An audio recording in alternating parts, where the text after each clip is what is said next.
Всім привіт! Мене звати Юля, і сьогодні я вам розповім про мою першу поїздку в Італію. Це взагалі була така поїздка, в якій багато чого відбулося зі мною вперше. Тобто це був мій перший політ літаком. До цього моменту я жодного разу не літала літаком. Мені було трошки страшно. Трошки. Що я хочу почати? З самого-самого початку. Перед тим, як поїхати мою таку маленьку подорож, тому що вона тривала тільки 2 дні, я повинна була все собі якось організувати. Тобто мені потрібен був рюкзак. По всіх параметрах візеру рюкзак такий, щоб не перевищив норму. Але суть в тому, що ніхто не перевіряв пізніше ні параметрів рюкзака, ні взагалі вагу рюкзака. Просто я поклала його такий ніби як ящичок, його пропустили через стрічку і все. На тому все. Ніхто не дивився в сумку, нічого такого не перевірялося. Тож, я пішла в магазин, я купила все в маленьких ємностях, щоб не перевищувалася норма, яка є дозволена при перевезенні рідин. Це було в маленьких флакончиках, це був крем для рук. Також я купила пусті такі ємкості, які я залила собі шампунь, також міцелярку для зняття макіяжу. Це була база, але суть в тому, що лишилася мені година до мого поїзда, і я бачу, що я не спакована, і я все просто кидаю на диван, я завжди так роблю. Все скидаю на диван і пізніше вже собі формую і пакую. Але так вийшло, що все влізло, навіть місце залишилося. У мене був рюкзак від Adidas. Я довго шукала собі рюкзак, не могла вибрати. Були дуже дорогі рюкзаки, від 4 тисяч до 7-8.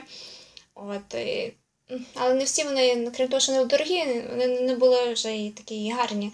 Я хотіла, щоб просто якийсь вигляд трошки мав. Зупинилася я все-таки на Адідасі. Потім я вибігла якраз з дому, було якраз 20 хвилин відправлення поїзда, я прибігаю, мої батьки прийшли мене проведжати. Тато каже, там вже 10 хвилин лишилося. А я кажу, та як, то вже хвилина по 7 вже від'їжджає. І так, вже все там, гудок іде. Я добігаю, сідаю на поїзд. Перший раз я сідаю на такий поїзд. Тобто від мого міста і до Варшави. І я ніколи не їздила в поїздах польських. Їздила тільки електричкою, добралася від того містечка, де я живу, до Лодзі. І я розумію, в мене квитка немає, треба купити квиток. І мій провідник каже, ти маєш підійти в 4-й вагон. Я прийшла в 4-й вагон. І що далі? Я не знаю, куди мені йти. Автомату немає. Тобто я повинна шукати когось, знову того провідника або когось іншого. Після того я пішла в один кінець, вернулася знову, потім мене вже окликнули. Я дивлюся, так, стоять 2 провідники, потім мають таку кабіночку, така як купе. Ти десь заходиш, вони мають оці такі штуки, які пробивають білети. І то все вибили, посміялися з мене, пожартували. Я кажу, перший раз. Було дуже весело, дуже класно. Потім я собі місце вибрала сама, де хотіла. І так і доїхала до Варшави. А Варшаву приїхала вже було по 9 годині. Було вже темно на вулиці. І я знову ж таки не знала, куди мені далі йти. Орієнтувалася тільки по навігатору. Знайшла той автобус, який направлявся від Варшави Центральної і до аеропорту Шопена. Це є номер 175. Білет коштував 3,40 злотих. І далі їхати було десь біля 30 хвилин. Тобто квиток був на 20 хвилин, але їхати було більше часу. І крім того, коли ти приїжджаєш в аеропорт, там є 3 зупинки аеропорту. Тобто перша зупинка – це якраз од'їзди, тобто вильоти. І саме на ній мені потрібно було вийти, тому що можна приїхати далі, можна поїхати далі з аеропорту, але там дуже зовсім інше. І далі вийшла я біля аеропорту. Перший мій раз заходжу в аеропорт. Я розумію, що в мене ціла ніч попереду, тому що в мене виліт тільки в 6 ранку. Трохи ознайомилася з тим всім, походила, подивилася, зразу табло своє побачила, мій рейс. Далі до ранку пересиділа в залі очікування. Ну так, важко трохи було. Далі вже був чек-ін. Значить, прийшла, перевірила мій boarding pass, тобто посадковий талон. Далі пішли, здала якраз цей ящик, свої речі, куртку зняла, це пропустила, і мені каже дядько, типу, діставайте воду. Виявляється, воду не можна перевозити, і я її просто взяла, викинула. Він сказав, або випийте, або викиньте. То я вже викинула, думаю, та ладно. І пізніше то я вже купляла собі там воду вже. Показала свій посадковий талон, тобто ти там не просто платиш і купляєш, ти маєш показати, що ти дійсно є клієнтом аеропорту, що ти пасажир, і тоді вже тобі дозволяється купити щось там. А далі вже гейт, ворота. Дуже довго йшла до своїх воріт. Це був 22-й номер, по-моєму. Нас довозив шаттл туди. Тож ми вийшли звідти, чекав автобус, нас довезли до літака. І от мій перший раз от сідаю, там ще біля мене сиділа полячка, жіночка, і я кажу, така, я перший раз, вона, я перший раз, взагалі, я рахувала там до 10, поки ми злетимо.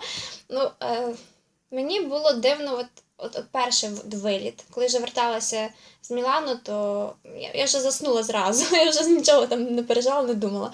От перший раз, коли ти злітаєш, це трошки такий страшно трохи. Тому що коли саме літак відривається від землі, це таке відчуття трошки таке. Але потім було все нормально. Ну, трошки була зона турбулентності, але нічого, пережили. Ми вже приземлилися в Бергамо. Як красиво було, як вийшли з літака.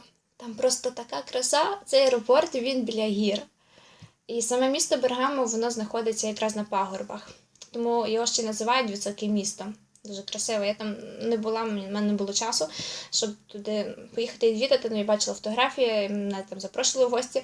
З того, що дуже красиво. От літаки на фоні гір, це просто щось, бомба. От. Далі прийшли аеропорт Бергамо, він набагато менший, ніж Шопен. Потім швиденько вже собі знайшла шаттл. Шаттл знайти – це просто, ти його не шукаєш, тебе знаходять. Там просто стоять автобуси, і один дядько кричить, типу, тут шаттл, Мілан, ніби це все. Не підходьте, купляйте квитки. Ну, підходиш до нього, і тобі вибиває квиток за 7 євро, і ти годину їдеш в Мілан. А зразу видно по дорозі, що є платні дороги, пропускні пункти, тобто люди їдуть на своїх машинах, не зупиняються, там проплачують далі собі дорогу. В Італії дуже багато платних доріг. Хоча є і безкоштовні, отримати карту, ти вже просто більше часу витрачаєш на ці всі об'їзди. Значить, приїхали в Мілан. Ну, зразу я собі запам'ятовувала, де знаходяться з якої сторони автобуси, щоб потім я знала, куди мені вертатись, щоб вже їхати назад.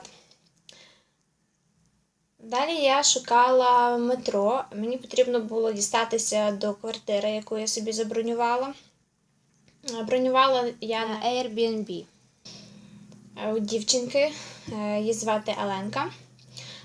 Квартира знаходилася не в самому Мілані, а знаходилася в містечку біля Мілану. Але суть в тому, що це містечко знаходилося в 20 хвилинах їзди від залізниці. Тобто взагалі близенько ти навіть не відчуваєш тієї відстані. І коли ти їдеш в метро, ти просто вона перетікає від місто в місто. Тобто ти не відчуваєш різниці, що ти десь за містом. Це ніби як Мілан, як частина Мілану. Дуже красиве місто, дуже. Я от забула назву, але зараз подивлюсь. Колонія Монцезе. Це якраз це містечко. Я ще до нього вернуся, я розповім про нього, бо це окреме місце в моєму серці, серйозно. І я вирішила, що спочатку я карточки купляти не буду, водафонівської, тому що в мене часу є обмаль, в мене лишалася година до заселення, тому що я вирішила, що я о 12 годині вже заселяюся, я домовилася з нею. І я подумала, для чого мені зараз купляти карточку, якщо я не знаю, де мені її купляти. І я подумала, я поїду до неї, там є вдома Wi-Fi, зразу собі там все знайду і знову вернуся в Мілан і вирішую ті проблеми з карткою, там, з boarding pass, роздруком, тому що я ж верталася десь через день. І я так подумала, буде так найкраще. Суть того, що я приїжджаю в те містечко, шукаю. Я дуже довго шукала те місце, тому що там не такі вулиці, як в нас. І в мене ж не було інтернету, в мене не було навігатора, я не знала, куди мені йти. Я орієнтувалася тільки на якийсь скріншот, який я собі зробила вдома, і на людей. І кого я не спитаю, ніхто не знає англійської того містечка. Ніхто. Взагалі. Тобто, дякую, Юлю, дякую собі за те, що я зимою вчила італійську мову. Я її, звичайно, там так не вивчила, але ази якісь я знала. Там просто якийсь напрямок, щось спитати в людини, якісь там такі базові слова я вивчила. Тому я дуже собі за то вдячна, бо я би пропала з тою англійською в тому містечку і ніколи би не добралася до тої квартири. Значить, я питаюся людей, а люди там просто офігенні. Це, як, знаєш, як приїхати додому, як ніби всі твої родичі. Тобто, це такі привітні, це такі класні, стоять бабусі на вулиці. І вони говорять між собою, я питаюся, ніби, де є така то вулиця, як мені там зайти. Вони кажуть, ой, чекай, я якраз туди йду, я тебе проведу. Чао до всіх тих бабуль, які біля неї стоять, я зараз дівчинку проведу, типу все, папа, бла-бла, зустрінемося, і йду з тою бабусею. Вона така класна взагалі, все розпитує, хто я, чого, що я тут роблю, ще там щось ніби, все, чим я цікавлюся, це така прям класна. І привела мені, показалося, що я добре зайшла, то все. Але все ж, йду по тій вулиці, і я запуталася в тих номерах. Там вулиці не йдуть, так як в нас, паралельно одна одній, і все так, чітко, отак. Там ні, там такі і звороти різні, там під різними кутами, як воно тільки не вивертається. Але в тому і є вся краса того міста.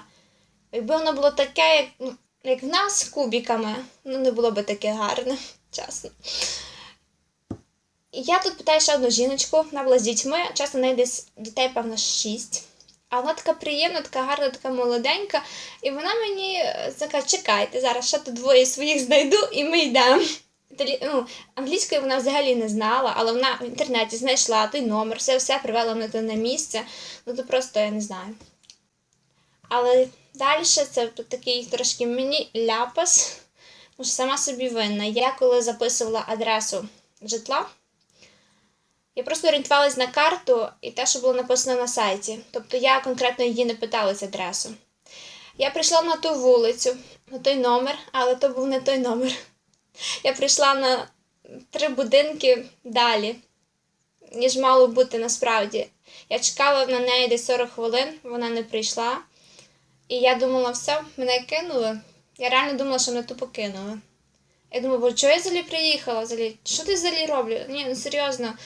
Мені було настільки хріново, що це, я розумію, мені нічого не лишається, я мушу вертатися в Мілан, шукати безкоштовний Wi-Fi, щоб з нею зв'язатися і вияснити, що тут взагалі сталося, чи так. Я тоді ще не знала, що я просто сплутала номери. І це дуже погано зразу, тільки приїжджайте в Італію, купляйте ту карточку, щоб у вас був інтернет і зв'язок. Обов'язково першим ділом я не то, що рекомендую, це обов'язково. Правда, карточка Vodafone, я зразу вам кажу, 30 євро. Це, 30 євро.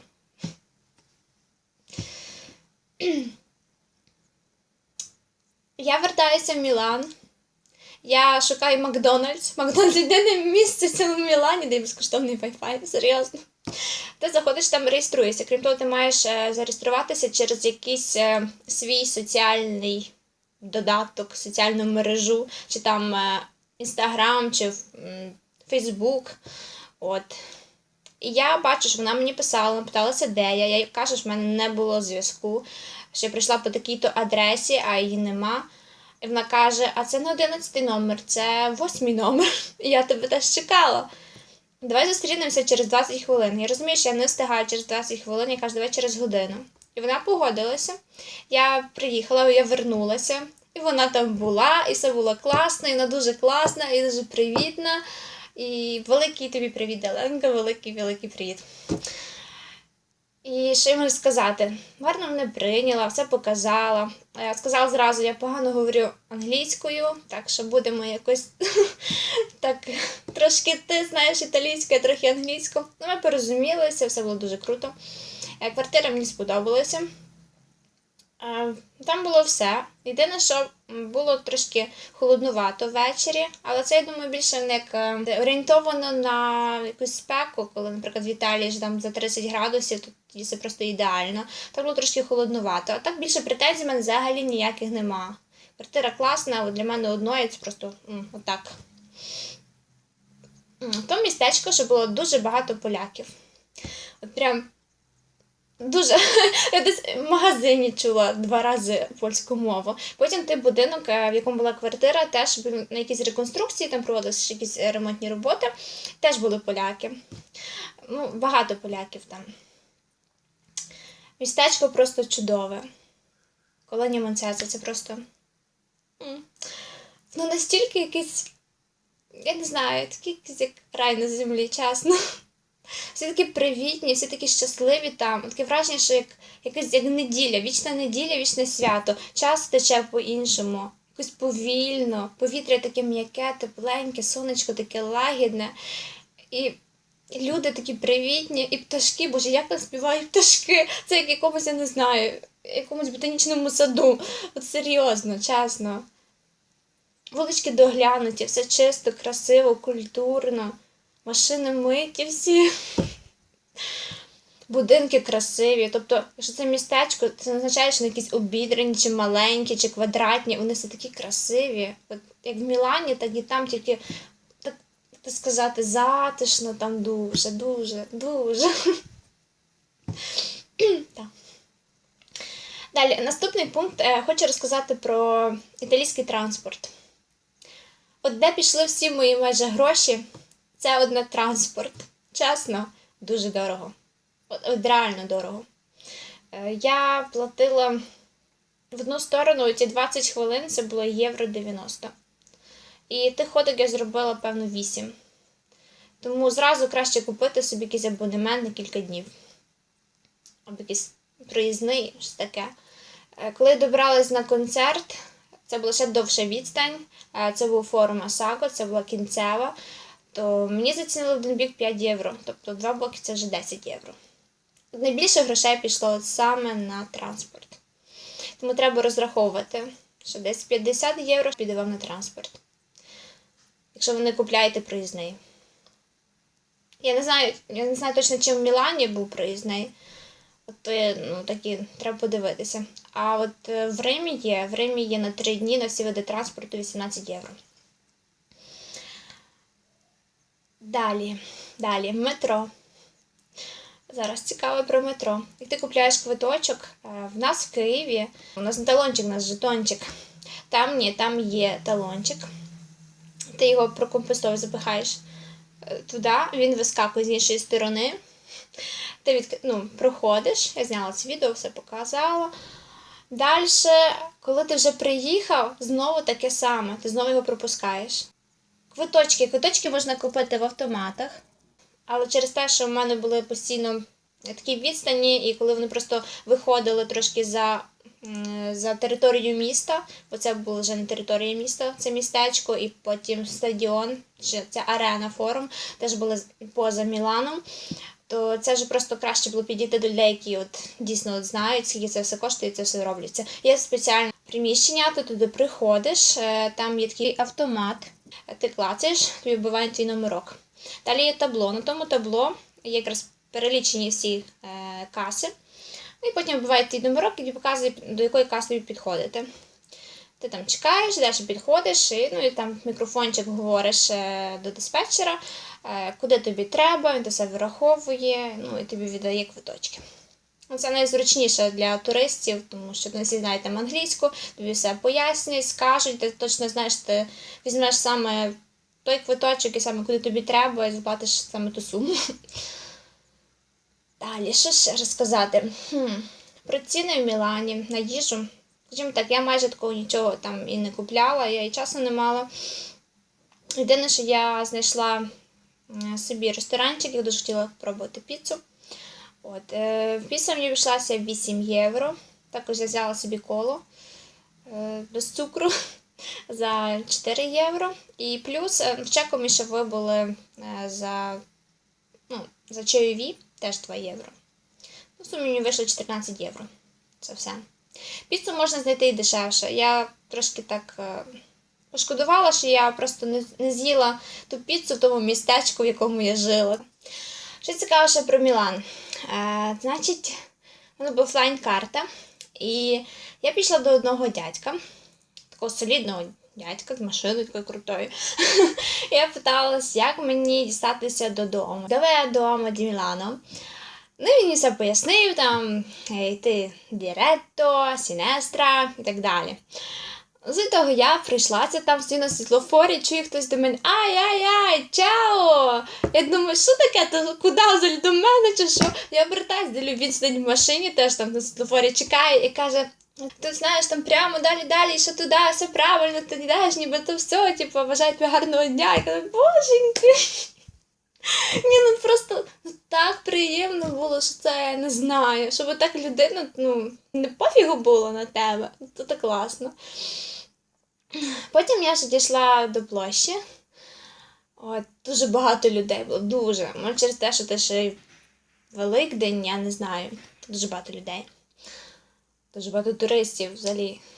Все забито було, чисто забито. І коли прийшла на площу, там мене чекав сюрприз. Тож я така стою з камерою, селфі-палка витягнута. І чую до мене теж говорить. А то являється якраз ті, що люблять намахувати людей, розводити на гроші. А є така штука там. Не те, що в Мілані, в Римі дуже багато такого. Тобто тобі дають на ручку браслетик. І потім кажуть, ти дивися, ти браслет, типу, все, ти натягнула, тобі це сподобалося, плати гроші. Плюс є ще в Римі такі як римляни, перевдягнуті люди там, в римських гладіаторів. І вони просто стоять так біля тебе, типу, той тебе фоткає з ними, і потім кажуть, дивись, ти фотографію з ними маєш, плати гроші. Треба бути обережним, тільки до хтось підходить, треба сказати чао і валити звідти. От чесно. І до мене теж такий підійшов. Я зліду підла, я мені поклав оцей браслетик сюди на плече. Він якось так легенько якось його кинув, і потім вже на відео побачила. Дуже просто, я ж дідаюся, папа, і тікаю. Власне, таке, є таке. Будьте обережні. Потім, коли я вже повернулася в Варшаву, то з аеропорту Шопена їхав вже автобус. Можна автобусом добратися до Лодзі, до Каліськи, автовокзалу. Автобус коштував 36 злотих. Поїздом їхала за 41 злотий. В принципі, я думаю, це все. Якщо ще якісь будуть питання, то ви мені пишіть, звертайтеся, я вам все відповім, якщо я про щось забула. Гарного всім дня, до зустрічі!